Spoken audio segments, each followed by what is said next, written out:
Hello, everyone. Welcome to Speaker Chaos. My name is Carlos. Today, we're going to have Ashley joining us. If you're new here, then welcome. And if you're not, then welcome back. Speaker Chaos is all about speaking your chaos, your truth, fully anonymously. And with that, let's go ahead and jump right in and get right into it. All right.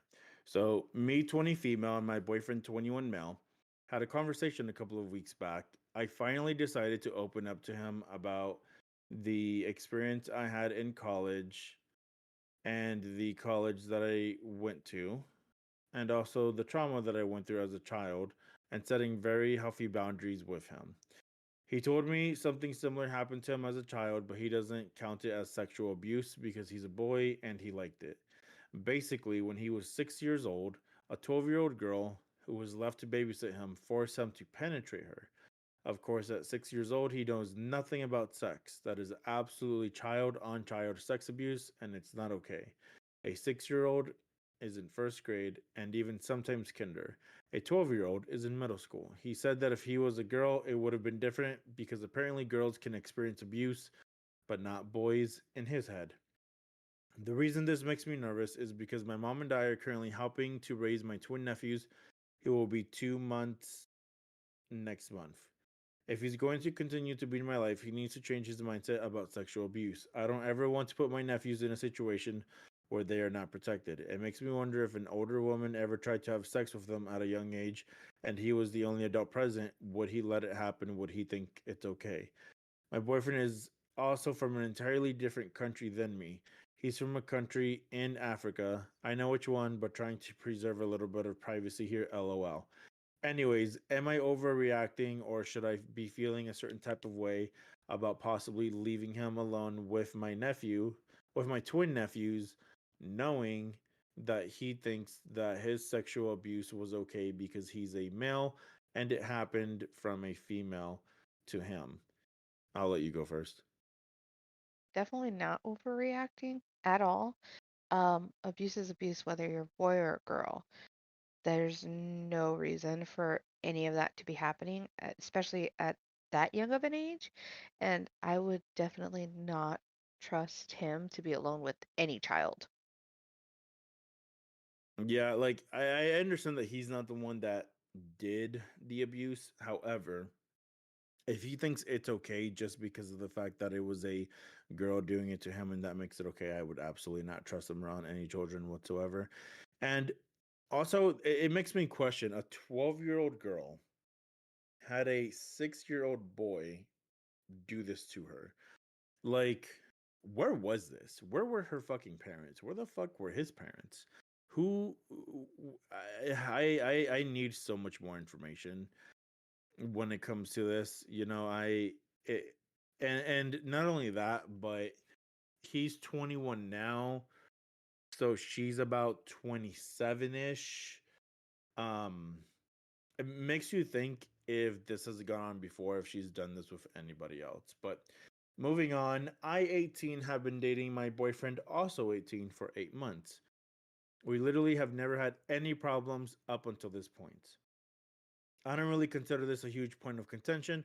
About a week ago, my boyfriend's brother invited us to go set off fireworks on an abandoned road, completely illegal. There were about 20 other people there. They were all pretty drunk and not being totally safe with the fireworks like you should be. They were setting them off within 3 feet of us, and these weren't lame fireworks. They were the big ones that could actually hurt someone and have been known to kill people. I told my boyfriend that we needed to leave because someone was going to get hurt. When we got back to his house, he was like, I need to go back to make sure that my brother doesn't hurt anybody. I begged him not to go back because I've seen what fireworks can do to someone. I personally know someone who has lost an eye from a firework being set off dangerously. I was genuinely having a panic attack because I was so nervous and stressed about what could have happened to him. I got super mad at him and I almost broke up with him right then and there because I don't want to date someone who puts themselves in dangerous situations like that. However, I kind of understand because he was trying to help everyone that was already at the place. They were setting off fireworks. I don't know if I'm in the wrong for asking him not to go back and getting mad at him when he did, or if I should just let it go because he was trying to protect the people that were already there. So here's my perspective. It sounds like he was just going back to make sure that his brother was okay. And not to say that, his brother's above you and or that you should be above the brother or whatever the case. But you've only been dating him for 8 months, and that is his brother. That is his blood. He should absolutely, regardless if he's the little brother or the big brother, he should absolutely go check on his brother, go make sure that his brother's in a safe situation. Clearly, it does seem like you got to him in the sense of him not thinking that that shit's gonna be safe, which is why he's going back to check on his brother. Maybe his brother's drinking and just doesn't want anything to happen to his brother. So I wouldn't overthink it. I think it's valid for him to go make sure his brother's safe. Now, if he's trying to make sure that every single individual is safe, that's just overkill. But his brother, I understand. Yeah, I agree with you on that one. It's definitely not something to overreact about because he's going to protect his family, as in, for his brother. But I can also see why she would get upset because she's concerned about him getting hurt. Because, yeah, sure, he's going to protect someone else or make sure that they're protected, but what's to stop something happening to him? So I can kind of see both sides, but definitely she's valid on feeling upset, but shouldn't overreact about it. Absolutely. So, moving on to the next. Years ago, my boyfriend's baby mama falsely accused him of abuse and secretly filed a restraining order against him so she can have the baby all to herself. Had no idea until her brother called his family, warning them that the cops are coming to arrest him. His brother drove hours to come pick him up, and he left everything behind and moved to a completely different state. We shortly met after. We've been together for 5.5 years now. He hasn't seen his daughter since she was 2, and now she's 8. Until recently, he ended up getting 50-50 custody through a very long legal battle. Last year, the same year, I unexpectedly lost my own daughter.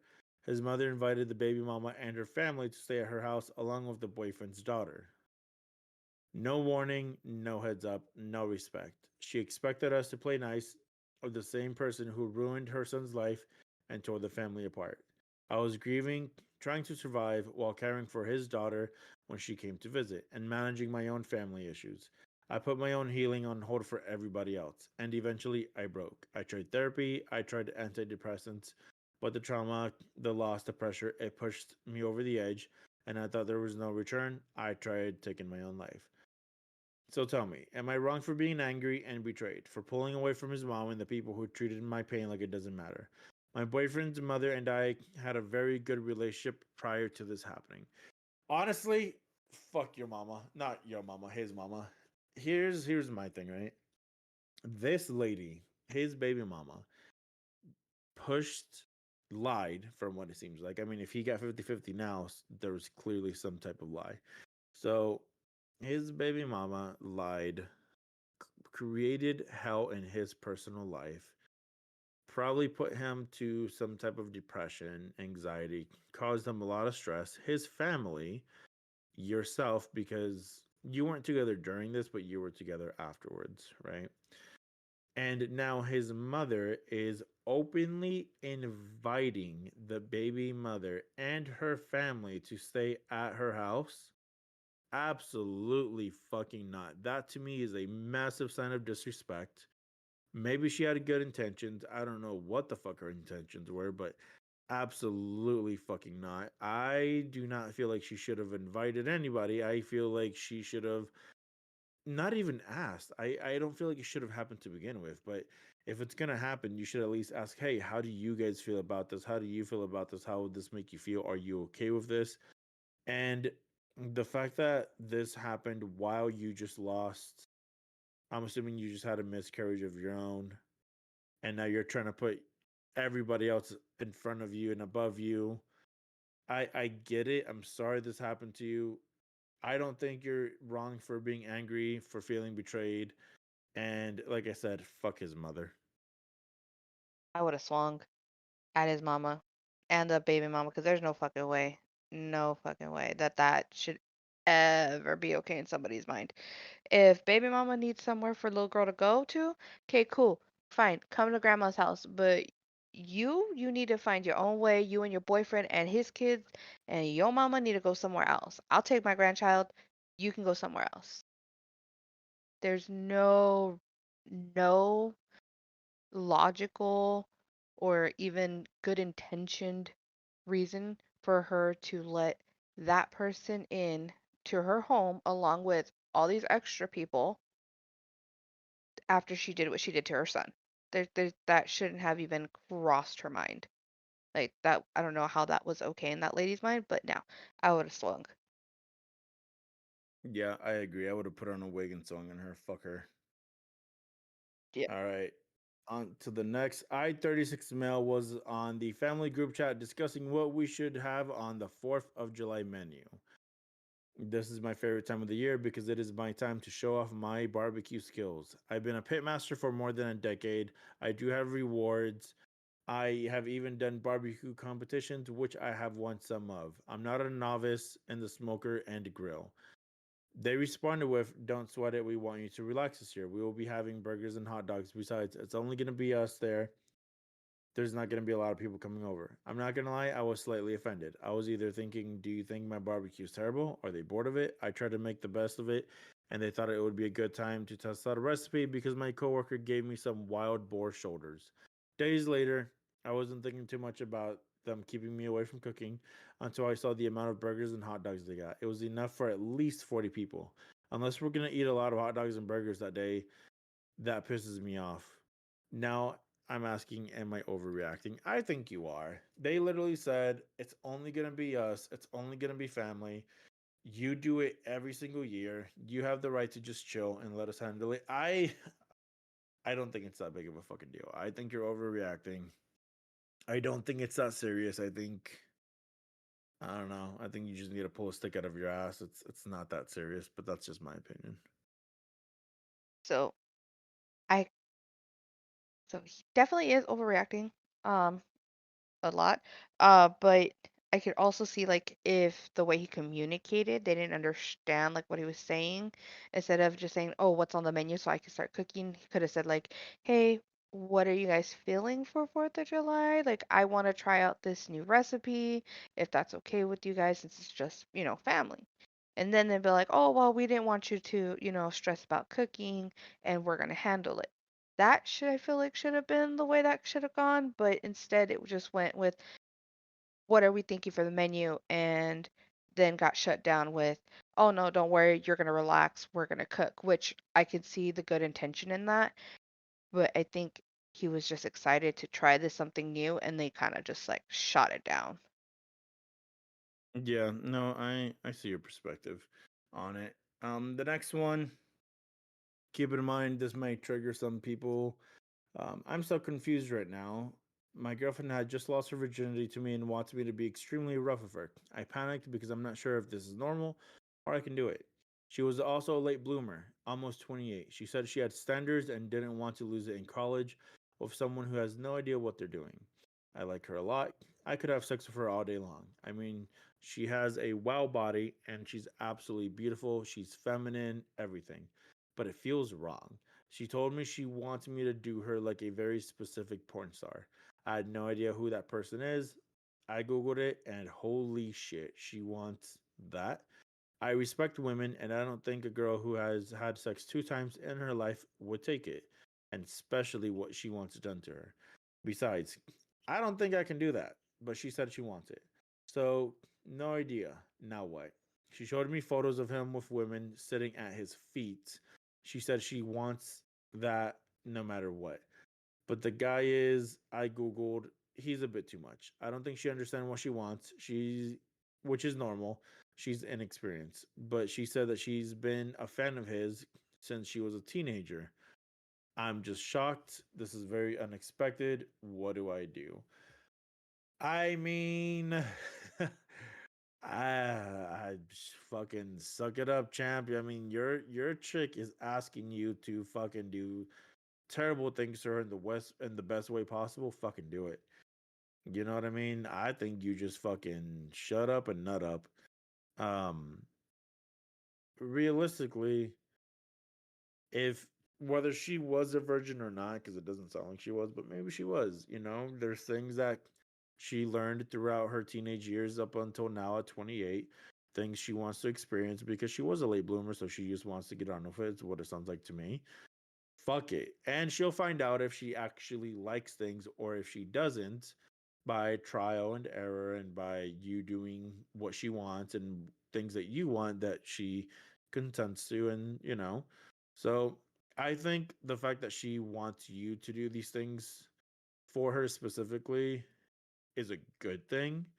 You know, I feel like the fact that she's not going out and trying to find it somewhere else is a very good thing. So I think you just fucking do it and have your fun. What do you think? I totally agree on your perspective, but also clearly she's she was curious about things and did research on what she wants apparently, um, and is wanting to try them out. I mean, there's no harm in trying it. The whole, don't knock it till you try it. So he definitely probably just needs to put on his big boy pants and just, get it done. And she may not even like it. She might like seeing what she sees on the internet, but not actually doing it. You know, there's that difference. Yeah, no, they need to find that fine line, and I feel like that fine line is pegging. If she wants to peg, that's a no. But I feel like as soon as the peg comes out, that's a wrap for me. I, I mean, uh, see, I don't know. I think that's definitely something that every couple like always struggles with. Like one person has like fantasies or something they want done, but don't know how to like say it or straight up just like I want this, this, and this, but never actually done it. And then the other person's like, wait, what? I thought what I was doing was good, but you want me to do what now? And then they look it up and it's like, how are you into that type of thing? You feel me? Yeah, and I mean, there's nothing wrong with exploring, with trying new things, with spicing things up. Granted, this would be her second, third, fourth, fifth time with him or with anyone in that sense. So maybe take it slow and gradually build up to what exactly she wants, but still explore and do some things. Yeah, definitely. I would be like, try things here and there, not just do it all at once, because you might just ruin it for, for both parties and just be like, yeah, we're not doing that again. Just slowly add in things, like mix it up every now and then. Alrighty, so I had dated a guy for a really long time. Let's call him John. John and I had dated off and on for almost 8 years since high school. Eventually, we called it quits for good and agreed to be friends. That turned into a friends with benefits situation kind of fast. Fast forward to a few months ago, we were having a regular conversation and he mentioned he had a girlfriend. No big deal, I don't really care. What I care about is the fact that he had been intimate with me just a few weeks ago. We were sexting, sending nudes back and forth, kind of regularly and fucking pretty constantly.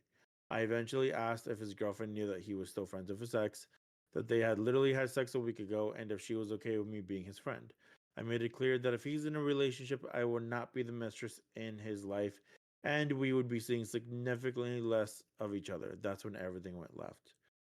He told me it was none of my business what he's told her about us and that I was overstepping and needed to be chill about it. I refused to do that because if I was in his girlfriend's shoes, I would not be okay with him being friends with me, at least not until we had met separately and gotten to know each other, especially considering the fact that we were still sleeping with each other. He had admitted he still finds me attractive, but didn't plan on doing anything about it, which bothered me further. Eventually, it was an argument, and we did not leave it the way we should have at all. Did I overreact? I don't enjoy the idea that I could have possibly contributed to someone cheating without knowing, much less someone I dated for so long and have known for so long. I guess I just need an outside opinion. Honestly, John is a dog, and not in the good way. John is an absolute fucking dog. He doesn't give a fuck about his relationship. He might just be in it just to be in it. I don't honestly know. But it definitely sounds like he wants his cake and he wants to eat it too. And he has been having his cake and eating it too. And now it's up for you to decide what you're going to do about it. If you're just going to leave it be, if you're going to continue sleeping with him, if you're just going to cut him off, or what to do. But now you know that if you ever had the intention, the idea, or the want to get back with good old Johnny, now you know it's an absolute shit idea. And now you know what he'd probably be doing to you. Yeah, ah, the guy Johnny. Yeah, he's definitely a hoe for show. Um, yeah, he definitely wanted to have more than just his cake and eating it too. He wanted all the desserts. Didn't care. Because realistically, she doesn't know if he's got any other friends with benefits or any other girlfriends, and the girlfriends obviously don't know about each other. So he just sounds like he's a walking STD. Like, just, He's a ugh, walking red flag for sure. ugh. All right. Am I overreacting about my neighbors passing out and urinating in my driveway?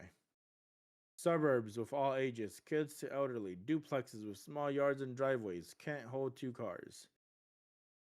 The house across the street was for sale for about 2 months. The new owners decided to rent it out. Rent it out. I never met the new owners. The new tenants are at least 6 people for a 4 bedroom house. Haven't directly met the tenants, although I've smiled and waved while taking down the trash during the day. They weren't interested. They always mean mugged me, so I just let it be. I want to be empathetic to people in active addiction. With what I said, I have not been able to introduce myself. Active addiction. Okay, that makes no sense to anything you just said. I have not been able to introduce myself while the tenants are sober. Oh, they drink a lot. Okay. They always have many guests or roommates, which is not a problem on its own, and they've been here for less than a week. The other night, after sitting on a cinder block listening to music for hours, also not a problem on its own, one of them passed out literally in my driveway. Honestly, it appeared that he fell off the cinder block due to its positioning. So the cinder block was in your driveway when he was sitting there. Interesting. And only woke up because his friend or roommate's car alarm went off as they were struggling parking the car and were not sober. The person who passed out in the driveway woke up, urinated on the driveway instead of going inside to their own home. This was at 11:30 at night, so no kids were outside to witness. Is this a live or is this a live and let live situation? Thanks.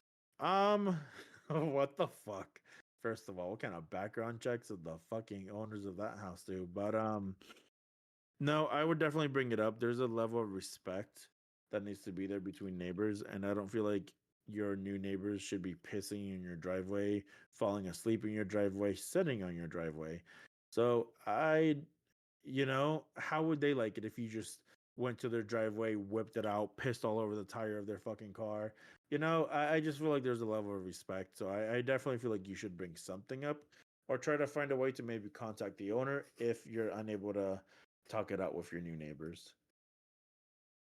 Yeah, no, that's just gross. That yeah, that's wrong on so many levels. I'd be fighting. Yeah, oh God, so many things wrong with all of that. Like, first of all, why are they having people in and out? Second of all, the owner of the house who's renting this place out needs to obviously do something better when picking their tenants because there's just absolutely no way that that should be happening. Just ew. Yeah. Yeah, I feel like maybe as an owner, maybe you have like an outdoor camera for security reasons, but that could also give you some type of insight. Obviously, the camera can't be indoors. That's violating every privacy law there fucking is. But maybe an outdoor camera just to watch, the property and whatever. And it could double as a what the fuck are my tenants doing? But now you can definitely tell why these people have been looking for a different house, why all 6 of them, and also 6 fucking people, but why all 6 of them just moved into a different house. Clearly, something happened in the old house, so that's no bueno. Yeah, So, 6 people in 4 bedrooms. Mm. I mean, if it's like a bunch of couples, then it's like 2 per room, or like maybe some kids. I don't know, but I mean, it's not terrible realistically for 4 bedrooms. But if it's like 6 people and they're all single, and then it's like someone sleeping on the couch, no, that's just a big no. But on to the next. My dad has been very physically and emotionally abusive to me in the past. I'm a 32-year-old female. In the last couple of years, he's still been emotionally abusive at times, but not physically. He's had cancer and heart bypass, so he couldn't be physical. I'm getting married soon. Recently, he started his verbal and emotional abuse again. Well, it seems a lot more frequent the closer to my wedding it gets. Anyways, I don't speak to my brother as he's a prick and I didn't want him around my son. My dad didn't agree with with this parenting choice of mine, so he's texting me saying, "You're fucking annoying. You're a spoiled fucking brat." And I told him, "Don't come to my wedding." He told me I ruined everything and continued to insult me. And I told him he's abused me all my life and never said sorry, and I would not put up with it any longer. My entire family's telling me I've done wrong and that I should say sorry and that I need to grow up and realize you only get one family and that I've massively overreacted. My mom won't come to the wedding without him. She enables his behavior. I'm sad about my mom as I like her as a person, but she's never protected me and always makes me feel like I'm the problem and I push him to his rage outburst. Am I wrong in this or am I right? Go for it. Oh, no, she's definitely has the right to tell who and who can't be coming to her wedding, especially if her dad has been like that her entire life. Fuck him. He can keep his ass at home, and if mom wants to support dad, then she can stay her ass at home too and miss the wedding. It is what it is. It shouldn't bother her that they're not going to be there because obviously it doesn't bother them enough for them to miss it. There's no fucking way. And if I don't want someone around my children because of how they are, then boo hoo, you can go and be their friend because no. There's no way I'm going to let my kid go through what I went through or anything that they don't need to deal with. She's totally not overreacting at all. She is definitely valid in feeling the way she's feeling.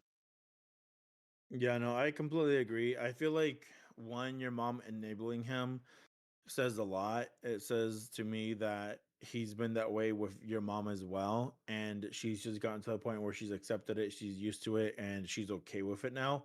And because of that, she doesn't see any wrong in him doing it, even to his and her own children, which is not okay. Um, but another thing is also the fact that he's so what's the word? He's so angry with himself, probably, and angry at the world, and so miserable that the closer your happy day gets, the angrier he gets, and the more verbal abusive he's being. That says a lot. You have every single right to disconnect from him, to not allow your child to be around that or around him. And at the end of the day, blood ain't shit, you know? So I feel like you need to choose what's best for you, what's best for your new family, and absolutely what's best for your children. Because if your children get fucked up because of your parents, that's you allowing it, just like your mom allowed it, you would be allowing it, and you're choosing not to. So I don't think you're in the wrong. I think your family's fucked up, and good for you for not being included in that and for having a good head on your shoulders and choosing to be better. Yeah, for sure. There's no reason for anyone to have to deal with any of that. Mm-mm. Alrighty, y'all. Well, that'll wrap it up for today's episode. That was definitely an eventful one. Thank you for being here. Thank you for tuning in. Speak Your Chaos is everywhere you currently listen to your podcast. We never truly know what submissions will be sent in. It could be anything from love to exes, sometimes even an affair that's going on. At times, it could be your very strange roommate, something happening with your best friend, with your mother. We're never really sure. And there are times where we get submissions that are so questionable that we're honestly not sure if we should speak on it, but we normally do anyway. Again, you never truly know, so feel free to join us next week and find out what's to come. And if you guys don't mind, there may be an ad right after this episode. There may be one or possibly two. If you could stick around and listen to it, that would be greatly appreciated. That definitely helps us out in the long term.